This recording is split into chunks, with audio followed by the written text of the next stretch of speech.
Predators of the Void, stepping into the darkness. Year 2647 journey to TRAPPIST 7c. The Odyssey drifted through the black void of interstellar space. A lone speck of steel and technology traversing the abyss. Outside, the endless night stretched in all directions, an infinite sea of silence punctuated only by the cold glimmer of distant stars. The ship's hull, sleek and reinforced with layers of titanium alloy, reflected the faint red glow of its destination TRAPPIST 7c, a planet orbiting the dim red dwarf TRAPPIST, one like a forgotten relic of a bygone age. Inside the cockpit, a low hum filled the air, the steady rhythm of life support systems. The gentle pulse of control panels, the soft murmur of breathing. Captain Elias Carter stood at the main viewport, his sharp green eyes fixed on the swirling clouds of the planet below. His posture was rigid, disciplined, honed by years of deep space exploration. A scar ran from his left temple to his cheekbone, a relic of a past mission that had gone terribly wrong. Carter was a man who had seen the worst the void had to offer, yet something about TRAPPIST 7c unsettled him in a way he couldn't quite explain. To his right, Dr. Laura Kim, the team's exobiologist, was absorbed in her data screens.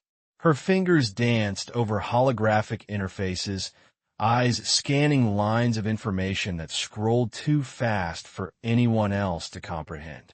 She was brilliant, meticulous, and driven by an insatiable curiosity, one that had led her to unravel the secrets of countless alien ecosystems.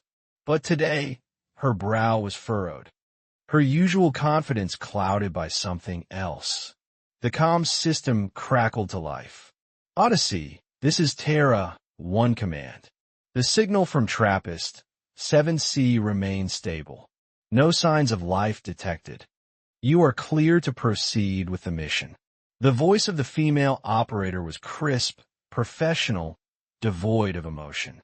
It was the voice of someone thousands of light years away, safe in the comfort of a space station, far removed from the unknown horrors that might lurk below. Kim hesitated, then looked at Carter. The atmospheric composition is within human tolerance. But she paused, as if choosing her next words carefully. But what? Carter's tone was steady, but there was a sharp edge to it. Kim it slowly. It's not empty. A heavy silence fell over the cockpit. The others in the room, Pilot Harris, Engineer Markov, and Security Officer Williams, all turned toward her, waiting for an explanation. She gestured toward the screen. There are traces of an advanced civilization, but no biological signatures, no microbial life, nothing. It's as if something wiped the slate clean. Markov, a rugged man with the hardened look of a veteran mechanic, let out a scoff. Could be a dead planet. We've seen plenty of those. Kim shook her head. No, you don't understand. There's cities down there. Towers that are still standing. Roads intact. Not abandoned ruins, just untouched. As if an entire civilization simply vanished overnight. Carter felt a slow, creeping sensation crawl up his spine. He wasn't a scientist, but he knew enough to understand that life, once it took hold, was resilient, even in the wake of catastrophe. It was as if life had never been meant to exist at all. Carter clenched his jaw. He had spent his life preparing for the dangers of deep space hostile environments, ship malfunctions, pirates, even alien predators. But the absence of something that should be there, that was a new kind of fear. Then, Kim's screen flickered again. Anomalous energy signature detected. It was weak, faint, almost buried beneath the static. But it was there. Prep the shuttle, Carter said finally, turning away from the viewport. We're going down. First steps on TRAPPIST 7c. The shuttle pierced through the dense atmosphere, its thrusters roaring against the thickening air. Plasma trailed behind like a fiery comet, illuminating the sky of a world that had not seen visitors in what might have been millennia. Below, an alien landscape unfolded, a vast, lifeless expanse of gray-blue terrain. Rolling dunes shaped by unseen winds, and in the distance, the skeletal remains of what was once a towering city. Inside the shuttle, Captain Elias Carter braced himself as the descent thrusters engaged. The hull vibrated slightly, the control panels flickering with streams of data. Across from him, Dr. Laura Kim sat with her fingers gripping the harness tightly. The expression on her face was unreadable, half curiosity, half dread. Markov, the engineer, let out a low whistle as he glanced out the viewport. Looks like something out of an old Earth dystopia. Carter didn't respond. His eyes remained fixed on the ruins. From this altitude, they could see skyscraper-like structures, still standing despite the passage of time. The architecture was alien yet eerily familiar, geometric yet organic. The streets, however, were empty. There were no vehicles, no movement, nothing but shadows stretching unnaturally under the red glow of the distant star. Then came the first unsettling sign. The city was too intact. Most abandoned civilizations showed signs of decay, collapsed buildings, vegetation overtaking the ruins, the slow but inevitable erosion of time. But this place was different. Everything stood as if it had been abandoned just yesterday, untouched by time, yet devoid of any life. The shuttle's landing gear engaged with a soft thump, and a thin cloud of dust curled up before settling again. The silence was suffocating.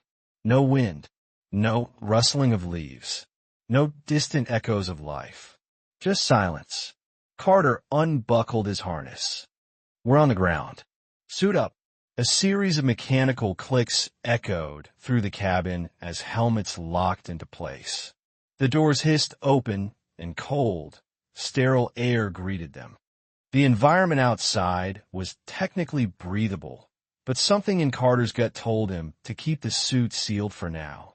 He stepped forward first, boots sinking slightly into the strange, almost powder-like dust that covered the ground. As he moved, the fine grains shifted unnaturally, as if reluctant to be disturbed. The others followed, their footfalls eerily muffled in the alien stillness. Kim activated her scanner, waving it across the landscape. The screen blinked, attempting to process the data. Her voice came through the comms, laced with unease. No signs of microbial life. No organic dika. No bacterial presence. This place is sterile. Markov frowned. That's not normal. Kim shook her head. Even dead worlds have some bacterial residue. This isn't just lifeless. It's been wiped clean. Carter inhaled slowly, his mind calculating the possibilities. A plague? A biological weapon? A forced sterilization by some unknown force? Then the ground beneath his feet vibrated just for a second. Kim's scanner flashed red. Energy signature fluctuating. Carter's stomach twisted. He glanced toward the ruins. The alien structures loomed overhead, waiting, watching. Stay sharp, he murmured. We're not alone here. The discovery. The vibration beneath their feet was brief, but undeniable. Carter and his team stood frozen, their breaths shallow, waiting for anything to follow. But the world around them remained still. Too still. Kim's scanner flickered again, then abruptly shut down. She cursed under her breath, tapping at its interface. I lost the readings. Markov adjusted his grip on his weapon. I don't like this. A place like this shouldn't just be empty. Carter exhaled slowly. Then let's find out why. They moved deeper into the city. The structures loomed around them, monolithic and unyielding. The air had a strange weight, as if something unseen pressed against their suits. Then Kim stopped. "Captain, over here." She knelt beside a wall, her gloved hand brushing across a series of symbols carved into the stone, unlike the sleek, geometric glyphs of the Zelvon. These markings were rough, frantic, as if they had been made in desperation. The team gathered around as Carter activated his suit's translation module. A mechanical voice crackled in his helmet. It watches. It learns. It waits. A chill crawled down his spine. Kim Sudalowit. These markings, they weren't made by the Zelvon. Markov frowned. Then who? A scream tore through the comms. The team spun around. Williams was gone. The vanishing. Williams. Report. Carter barked, but the only response was static. Kim's breathing turned ragged. He was right there. How did? Markov's visor flickered, scanning the alley where their teammate had just stood. No footprints. No disturbance in the dust. It was as if he had never been there. Then, something moved in the corner of their vision. Carter turned sharply, raising his rifle. A shadow slithered between the buildings, shifting unnaturally, its form impossible to focus on. It was there, yet not there a void that absorbed light, bending the space around it. Kim Gaspit. That's not a life form. It spoke. A broken, distorted voice echoed through their comms. But it wasn't alien. It was William's voice. "You shouldn't have come." Markov's pulse spiked. "No, that's not possible." The shadow lurched forward. Carter didn't hesitate. "Fall back. Now." The team turned, sprinting toward the shuttle as the darkness pursued them. The air grew heavier, the whispers rising in their helmets, not one voice, but many. It watches. It learns. It waits. As Carter reached the shuttle ramp, he risked one last glance back. The entity stopped at the edge of the light, watching, and then, in a voice that wasn't Williams, but something far older, it whispered, "Run." The horrifying truth. The entity didn't move. It remained at the edge of the light, watching, waiting. The whispers in their comms had faded, replaced by a silence so absolute it felt like the world itself was holding its breath. Kim was shaking, her hands clenched around her malfunctioning scanner, as if willing it to work. "Captain, we need to leave." Carter ignored her. His eyes remained locked on the shifting void ahead. There was something in its stance, not aggression, not hunger, but recognition. "It knows us." Markov's voice broke the silence. "What the hell is it waiting for?" Kim swallowed hard, then turned back to the strange carvings they had found earlier. Her gloved fingers traced the desperate scratches in the stone. The Zelvon had built a civilization that spanned star systems. They had conquered planets, and yet they had left behind nothing but warnings. Her mind was racing. What if we've been wrong this whole time? What if the Zelvon didn't just die out? Then she sought a second inscription, fainter than the first, partially buried beneath the dust. "We were not the first. We will not be the last." Kim's breath hitched. "Captain, I think I know what happened here." Carter turned to her. "Talk." She exhaled shakily, forcing the words out. "The Zelvon, they weren't wiped out." Markov narrowed his eyes. "Then where the hell are they?" Kim's gaze drifted back to the entity, still standing motionless in the distance. They became it, the realization. The meaning of her words settled over the team like a death sentence. Carter's grip on his rifle tightened. "Explain." Kim forced herself to keep her voice steady. The Zelvon thought they were the apex of the universe. But something here, it doesn't just kill. It consumes. It absorbs knowledge. It evolves. Markov's face paled. "You're saying that thing isn't one of them anymore," Kim finished. "It's what's left when the mind, the soul, the essence of something is assimilated. and now it's looking at us the same way it looked at them. Carter's stomach twisted. The Zelvon hadn't left warnings. They had left confessions. You shouldn't have come. William's voice, no. The thing wearing his voice hadn't been a threat. It had been a warning. The attempt to communicate. Carter's heart pounded, but he forced himself to stay focused. If this thing had intelligence, if it had been something else before, then maybe, just maybe, they could reason with it. He activated his external comms. His voice came out steady, commanding.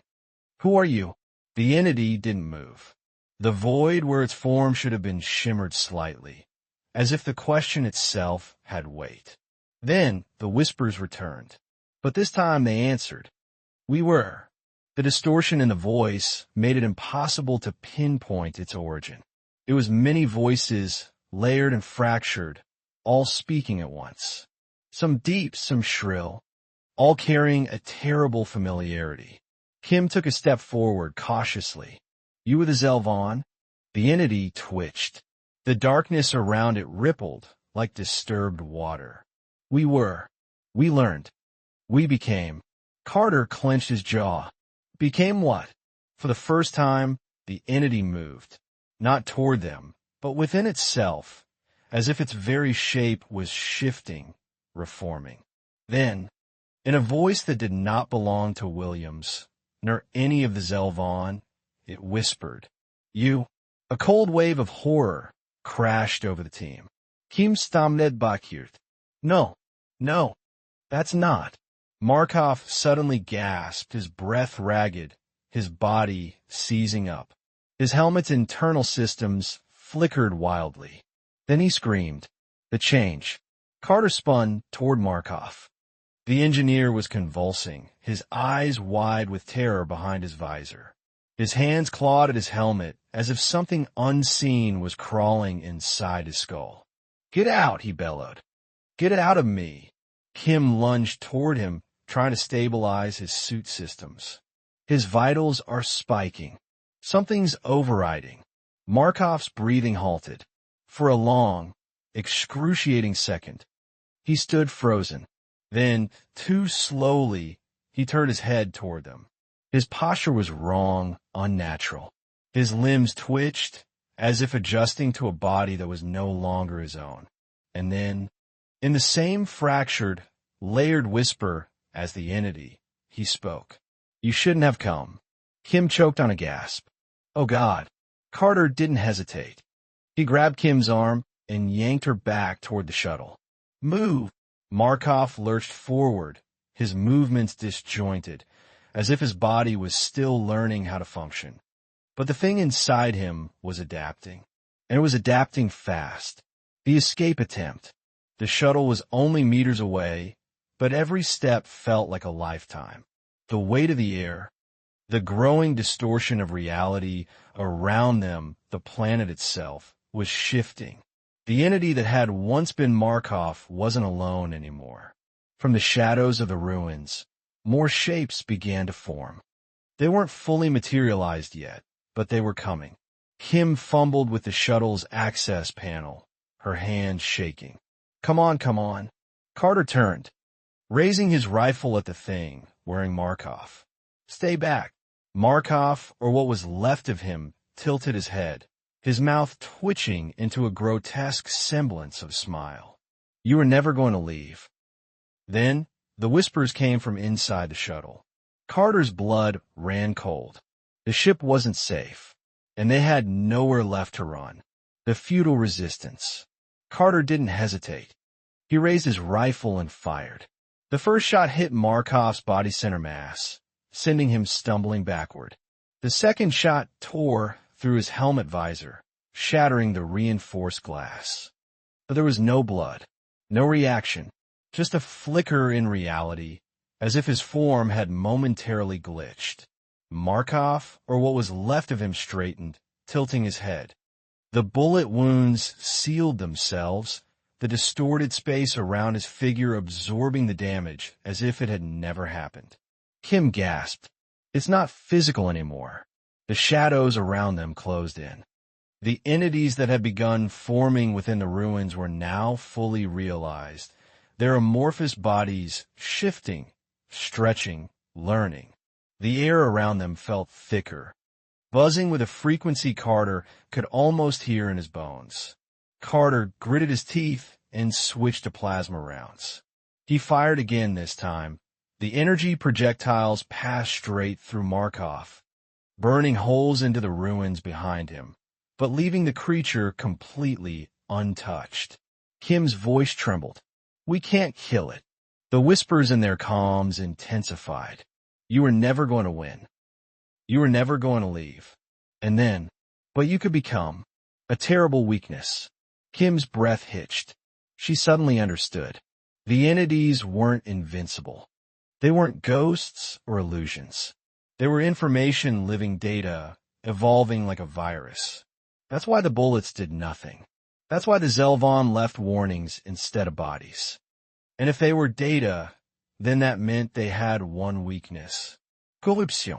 Kim fumbled with her suit system, rerouting her helmet's internal firewall.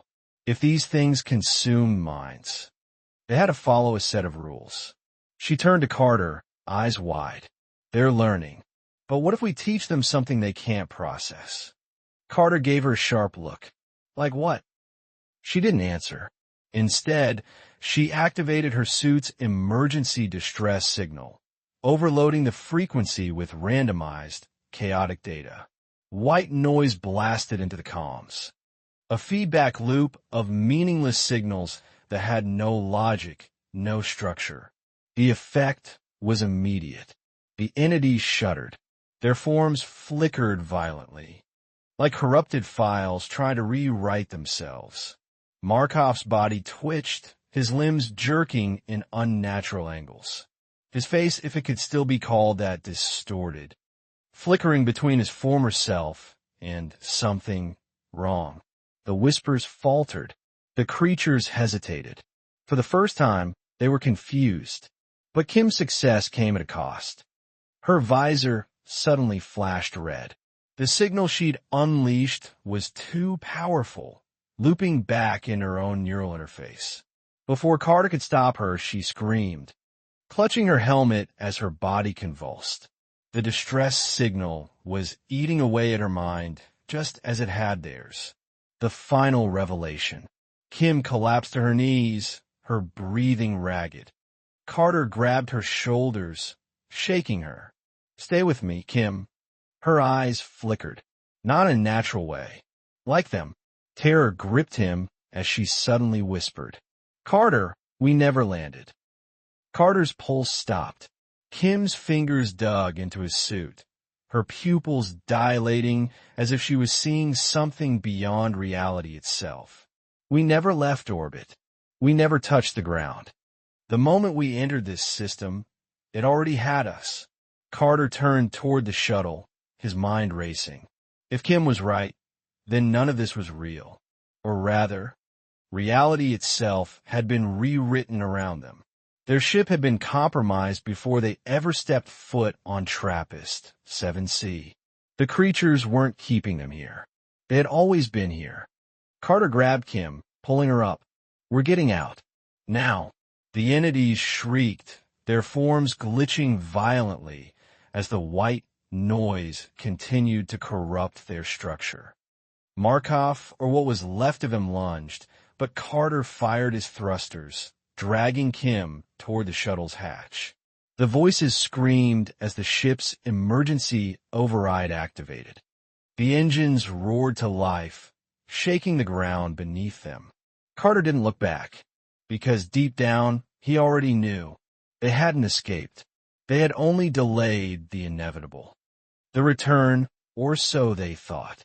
The Odyssey's engines roared as the shuttle tore away from the surface, escaping the gravitational pull of TRAPPIST 7C. Carter clutched the controls, forcing the ship into an emergency ascent. Kim was barely conscious beside him, her body still trembling from the overload. Carter didn't dare look back. The planet shrank beneath them, its endless ruins and shifting shadows swallowed by the void. The whispers had faded, but he knew better than to believe they were gone. Then, the proximity alarm blared. No, no, no. No, Carter's hands flew over the controls, scanning for the source of the alert. Kim's voice was hoarse, barely above a whisper. What is it? Carter's stomach twisted. It's inside. A faint presence flickered in the ship's life support system. Something small, almost undetectable. A fragment. A seed. They hadn't escaped alone. Kim's breathing hitched. Shut it down. Now. Carter initiated a containment protocol, isolating the anomaly within the ship's AI core. But deep down, he knew it was already too late. The change, as the ship entered faster-than-light travel. Carter stole a glance at Kim. Her face was pale, her pupils still dilated. Sweat trickled down her temple, but it wasn't exhaustion. It was something else. Something inside her was different. Kim. Carter's voice was cautious. She didn't respond immediately. Then, slowly, she turned to him too slowly. Her expression was blank. Not empty. Not tired. Just off. Then she spoke. But it wasn't her voice. You never left. A cold terror gripped Carter's chest. Kim blinked. For a second, her face flickered, as if something beneath her skin was struggling to stay in place. Then, just as quickly, she was normal again. She exhaled sharply, clutching her head. Carter, I don't feel right. Carter didn't hesitate. He activated the medical quarantine around her seat. I need you to stay still. Kim's eyes darted to him, filled with panic. Carter, don't. The quarantine field locked into place.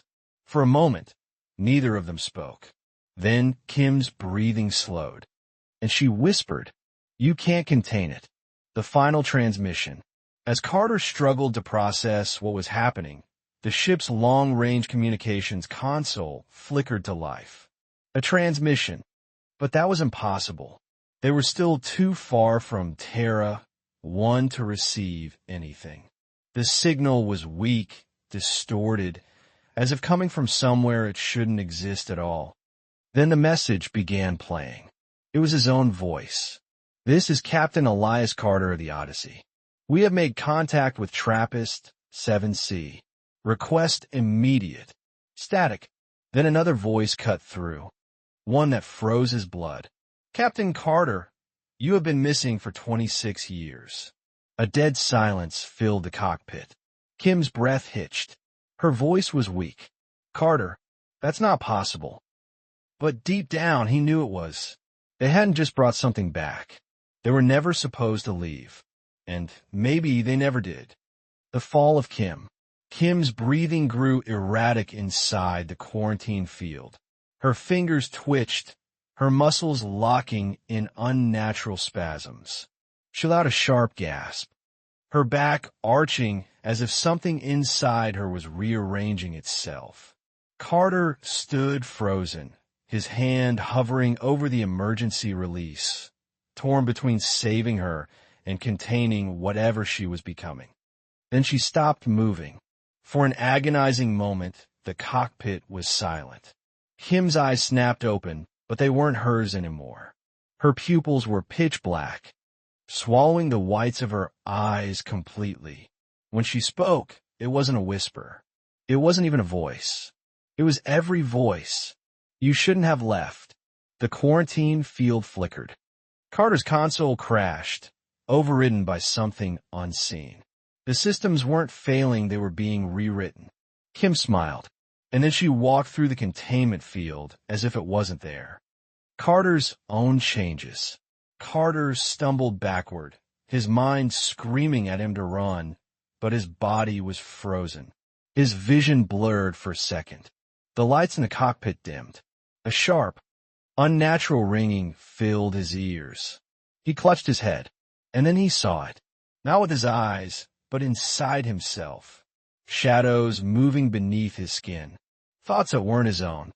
Fractured images of places he'd never been, but somehow remembered. The realization hit him like a freight train. It had already started. The moment they entered TRAPPIST, 7 CS orbit. The whispers, the unease, the subtle rewiring of reality itself. They weren't escaping. They were finishing the transformation. Kim took a slow step toward him. Her head tilted unnaturally, the movements wrong. Too calculated. We are not cruel, Captain. We do not take. We allow you to become. Carter's vision flickered again. His reflection in the cockpit's glass didn't match his own movements. He was losing himself. Then the ship's autopilot blared. Approaching Terra, 1 command. Docking sequence initiated. Carter's blood ran cold. No, they weren't going back to safety. They were bringing it to them. Terra, 1 isn't the same. The Odyssey docked at Terra 1's orbital station without issue. No alarms. No security lockdowns. And that was the problem.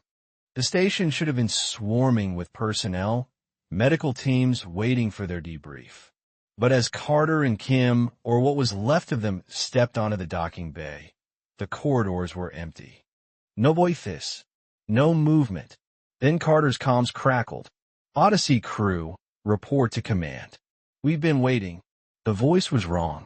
Not because it was distorted. Because it was his own. Kim, or the thing wearing her face, smiled wider. It has already begun. And then, down the hallway, the shadows started moving. The silent distress call. Carter sprinted through the empty corridors of Terra. 1, his breath ragged, his vision flickering between reality and something else. Every screen he passed showed distorted versions of himself, staring back with eyes that weren't his own. The emergency broadcast station was ahead. If he could send a distress signal warn anyone still out there, maybe, just maybe, they could quarantine the station before it was too late. He slammed his hand against the console, overriding the system. Red lights flashed. A static-filled hum filled the room. This is Captain Elias Carter of the Odyssey. Terra, 1 has been compromised. The infection is static. Then, a voice answered. Captain Carter, who are you trying to warn? His blood turned to ice. He checked the signal's output. There was nothing on the receiving end. No fleets. No stations. No command centers. Because there was no one left. The infection had spread far beyond Terra 1. The galaxy was already gone. Distraying Terra 1. Carter staggered back from the console. His mind raced. There was only one option left. He sprinted to the reactor core. If he could overload the station, he could erase this place and everything inside it before the infection spread even further. The halls warped around him as he moved. The shadows on the walls stretched, elongated, watched. The air hummed with whispers. You can't stop it. You are already part of it. You were never meant to win. Carter gritted his teeth and slammed the reactor override. Red warning sirens screamed through the station. Self-destruct initiated. 10 minutes. He exhaled sharply. Enough time to make it to the escape pod. Then he saw Kim, or what was left of her. She stood at the end of the corridor, head tilted, smiling. Shadows writhed beneath her skin. You don't have to fight. Carter gripped his weapon, stepping backward toward the escape bay. Stay back. Kim, or the thing wearing her face, tilted its head further. Why run, Captain? There's nowhere left to go. The words sent a spike of dread through him. And then he realized. She was right. The final choice. His fingers trembled over the escape pod controls. But where would he go? The infection was already everywhere. The whispers weren't just in his head, they were inside him. Changing him. Rewriting him. He looked down at his hands. They weren't his hands anymore. They were becoming something else. His reflection in the glass wasn't his own. The Carter staring back at him was already gone. He had one choice left. Carter turned away from the pod. Instead, he activated the manual reactor detonation. 5 minutes. He stood there, breathing deeply, staring into the flickering lights as the station around him began to collapse. Kim simulated softly, not in mockery, not in triumph, but in understanding. We were never your enemy. The walls shook. The alarms wailed. The whispers grew louder. As the reactor went critical, Carter closed his eyes. And for the first time, the void welcomed him home. Epilogue. A final transmission. Deep in the darkness of space, a faint signal flickered. This is Captain Elias Carter of the Odyssey. Terra, one has been compromised. I repeat, do not. Static. Then a whisper. It watches. It learns. It waits. The signal cut. The void remained. Waiting.